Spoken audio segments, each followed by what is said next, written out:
Ruth 1-ാം അധ്യായം അതിന്റെ 6-ാം വാക്യം ഇപ്രകാരം വായിക്കുന്നു: യഹോവ തന്റെ ജനത്തെ സന്ദർശിച്ച് ആഹാരം കൊടുത്ത പ്രകാരം അവൾ മോവാബ് ദേശത്ത് വെച്ച് കേട്ടു.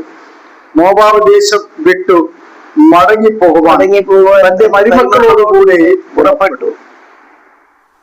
വിശുദ്ധ വേദപുസ്തകത്തിൽ അനവധി പുസ്തകങ്ങൾ ഉണ്ടെങ്കിലും സ്ത്രീകൾക്കായി എഴുതപ്പെട്ട 2 പുസ്തകമാണ് എസ്തേറിന്റെ പുസ്തകവും രൂത്തിന്റെ പുസ്തകം.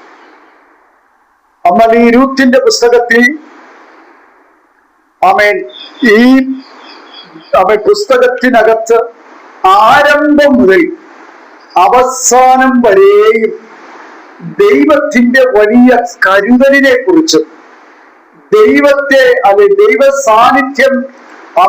സാന്നിധ്യം നിറഞ്ഞ ദേശത്തിൽ നിന്നും മാറിപ്പോകുമ്പോൾ അവർക്കുണ്ടായ നഷ്ടങ്ങളും വേദനകളും കത്തരുത്. ദൈവ സന്നിധിയിലേക്ക് മടങ്ങി വന്നതിന് ശേഷം ഉണ്ടായ സന്തോഷവും ദൈവസന്നിധി വന്നതിന് ശേഷം അവർ പ്രാപിച്ച നന്മകളെയും ഒക്കെ ഇവിടെ രൂത്തിന്റെ പുസ്തകത്തിൽ കാണുവാൻ കഴിയും. എസ്തേറിന്റെ പുസ്തകത്തിൽ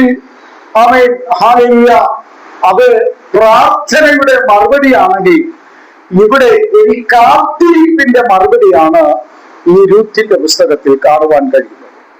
അപ്പൊ നമുക്കറിയാം അവിടെ 1-ാം വാക്യം വായിക്കുമ്പോൾ തന്നെ ന്യായാധിപന്മാർ ന്യായപാലനം ചെയ്യുന്ന കാലത്ത് ഒരു ഇരുളടഞ്ഞ കാലഘട്ടത്തിലാണ് രൂത്തിന്റെ ജീവിതം ആരംഭിക്കുന്നത്. അല്ലെങ്കിൽ നവോമിയുടെ ജീവിതം, ആ കുടുംബം ആരംഭിക്കുന്നത്, ആ തുടക്കം തന്നെ ഒരു ഇരുളടഞ്ഞ ജീവിതത്തിൽ കൂടെയാണ്. കഷ്ടതയുടെ വേദനയുടെ പട്ടിണിയുടെ ആരംഭം തൊട്ടാണ് രൂത്തിന്റെ പുസ്തകം ആരംഭിക്കുന്നത്. ന്യായാധിപന്മാരുടെ കാലം എന്ന് പറഞ്ഞാൽ ഇരുളടഞ്ഞ കാലഘട്ടം. അങ്ങോട്ടും ഇങ്ങോട്ടും സ്നേഹബന്ധങ്ങൾ നഷ്ടപ്പെടുന്ന ഒരു കാലഘട്ടത്തിൽ ഈ രൂത്തിന്റെയും സ്തോത്രം നവോമിയുടെയും ഒരു സ്നേഹബന്ധത്തെ ഉറപ്പിക്കുന്ന ഒരു പുസ്തകമാണ് ഈ രൂത്തിന്റെ പുസ്തകം. ഇവിടെ രൂത്തിന്റെ സ്നേഹത്തെക്കുറിച്ചോ നവോമിയുടെ സ്നേഹത്തെക്കുറിച്ചോ അല്ല ഞാൻ ഇവിടെ പറയുവാനിടയാകുന്നത്. കാത്തിരിക്കുന്ന ദൈവമക്കൾക്ക് വേണ്ടി ഒരു ദൈവിക സന്ദർശനം ഉണ്ട്. അത് പരിശുദ്ധാത്മാവ് ഇന്ന് ഈ സായം സന്ധ്യയിൽ ദൈവസഭയോട് പറയുന്നു. ദൈവിക സന്ദർശനം ഈ സഭയ്ക്കകത്ത് വെളിപ്പെടും. തന്റെ ജനത്തിന് വേണ്ടി വെളിപ്പെടാൻ അവൻ എത്ര പേര് വിശ്വസിക്കുന്നു? എല്ലാം നഷ്ടപ്പെട്ടവളായി ബെത്ലഹേമിൽ നിന്നും നമുക്കറിയാം ആരാധനയുടെ ദേശം, അപ്പത്തിന്റെ ദേശം, സന്തോഷത്തിന്റെ ദേശം, ദൈവ സാന്നിധ്യം നിറഞ്ഞ ദേശമാണ് ബെത്ലഹേം. ബെത്ലഹേമിൽ നിന്നും ഒരു കുടുംബം മോവാബിലേക്ക് പോവുകയാണ്. ആരൊക്കെ പോകുന്നു? ഹല്ലേലൂയ. അപ്പനുണ്ട്, അമ്മയുണ്ട്, 2 മക്കളുണ്ട്. അത് സാധാരണ കുഞ്ഞുമക്കളല്ല, നല്ല ആരോഗ്യമുള്ള നല്ല യൗവനക്കാരായ 2 ചുണക്കുട്ടന്മാരായ 2 ആൺസന്തതികളുണ്ട്. എന്നാൽ സ്തോത്രം ഏകദേശം 10 വർഷം അവർ അവിടെ വായിക്കുന്നത് ഏകദേശം 10 വർഷം മോവാബ് ദേശത്തിൽ പാർത്തു. ഈ 10 വർഷത്തിനകത്ത് നിന്നുകൊണ്ട് നവോമിയുടെ എല്ലാമായ തന്റെ പ്രിയപ്പെട്ടവൻ ഈ ലോകത്തിൽ നിന്ന് മാറ്റപ്പെടുന്നു. തന്റെ ഭർത്താവ് ഈ ലോകത്തിൽ നിന്ന് മാറ്റപ്പെടുന്നു.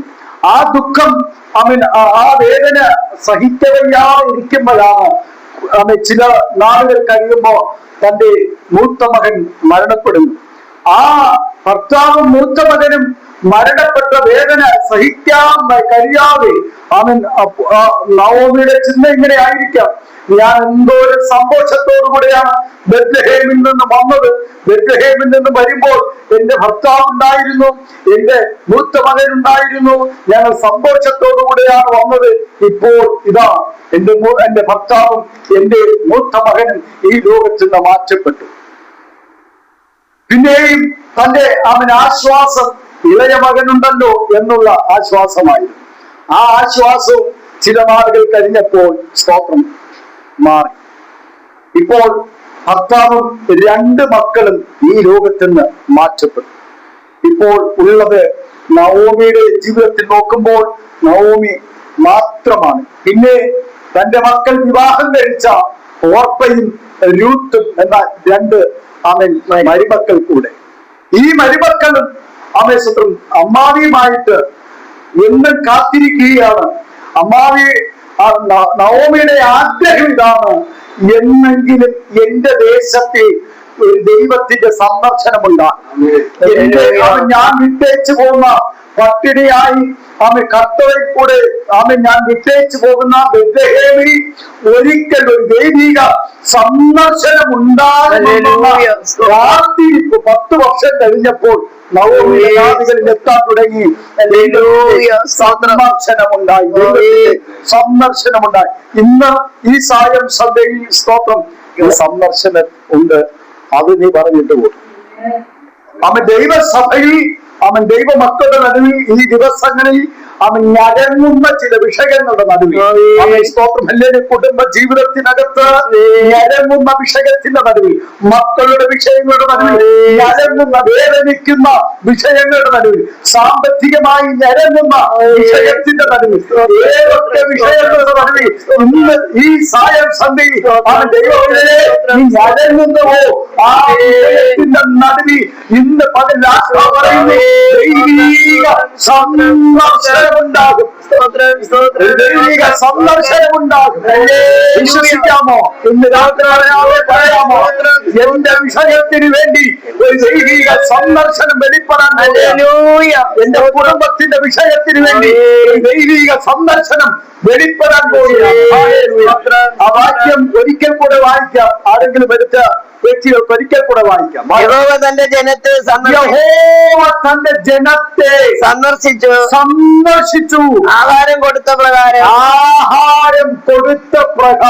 അവൾ മോവാബ് ദേശത്ത് എന്തില്ലാതെ വന്നുവോ, ആ ബെത്ലഹേമിൽ നിന്നും എന്ത് നഷ്ടപ്പെട്ട് വന്നുവോ, എന്തില്ലാതെ വന്നുവോ സ്വന്തം അങ്ങനെ കൊടുത്തു. ഹലോ, ഇന്ന് ഈ സായം സന്ധ്യയിൽ ഇതിനകത്ത് അവൻ എന്തൊക്കെ നഷ്ടങ്ങളോടുകൂടെ, പരിശുദ്ധാത്മാവ് അങ്ങനെ പറയുന്നു, നീ ഏത് നഷ്ടങ്ങളുടെ കണക്ക് പറഞ്ഞു ഇതിനകത്ത് വന്നിരിക്കുന്നു.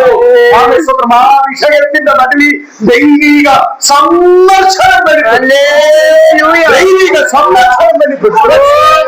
അങ്ങനെ പരിശുദ്ധാത്മാവ് പറയുന്നു, ആ വിഷയത്തിന്റെ നടുവിൽ അവൻ ഈ ഹാളിനകത്ത് ഈ ദൈവ സാന്നിധ്യം നിറഞ്ഞ ഈ ഭവനത്തിന്റെ അകത്തളത്തിൽ നീ എപ്പോൾ കയറിയോ, ഏതൊക്കെ വിഷയങ്ങളുമായിട്ട് വന്നു, അതേ വിഷയത്തിന്റെ നടുവിൽ ദൈവത്തിന്റെ സന്ദർശനം വെളിപ്പെടുക. ആഹാരമില്ലാതെ ബെത്ലഹേമിൽ നിന്ന് വന്ന നവോമി കേൾക്കുവാനിടയായി തന്റെ ജനത്തിന് ആഹാരം കൊടുത്തു. എന്നിട്ട് പറയുന്നു, അവൾ മോവാബ് ദേശത്ത് വെച്ച് കേട്ടിട്ട് മോവാബ് ദേശം വിട്ട് മടങ്ങി പോകുവാൻ തന്റെ മക്കളോടുകൂടെ പുറപ്പെട്ടു. നമുക്കറിയാം രൂത്തിന്റെ ചരിത്രങ്ങൾ അല്ലെങ്കിൽ നവോമിയുടെ ചരിത്രങ്ങളെല്ലാം നമുക്കറിയാം. പക്ഷേ ആ ചരിത്രങ്ങളെ കുറിച്ച് പറയാനല്ല പരിശുദ്ധാത്മാവിന്റെ ഈ സായം സന്ധ്യ പറയുന്നു, അവനൊരു ദൈവിക സന്ദർശനം. ഒരു നമ്മൾ പ്രാർത്ഥിക്കും, ദൈവമേ എന്റെ വിഷയത്തിനൊരു പരിഹാരം കാണുകയില്ല, എന്റെ വിഷയത്തിന് എന്റെ അവൻ കുടുംബത്തിന്റെ അകത്തളത്തിൽ ഒരു ദൈവിക സന്ദർശനം കാണുകയില്ലേ എന്ന് ഓർത്ത് ഭാരപ്പെടുന്ന കുഞ്ഞെ ദൈവാത്മാവെന്ന് പറയുന്നു, അവൻ ഒരു ദൈവിക സന്ദർശനം വെളിപ്പെടുവാനിടയാണ്.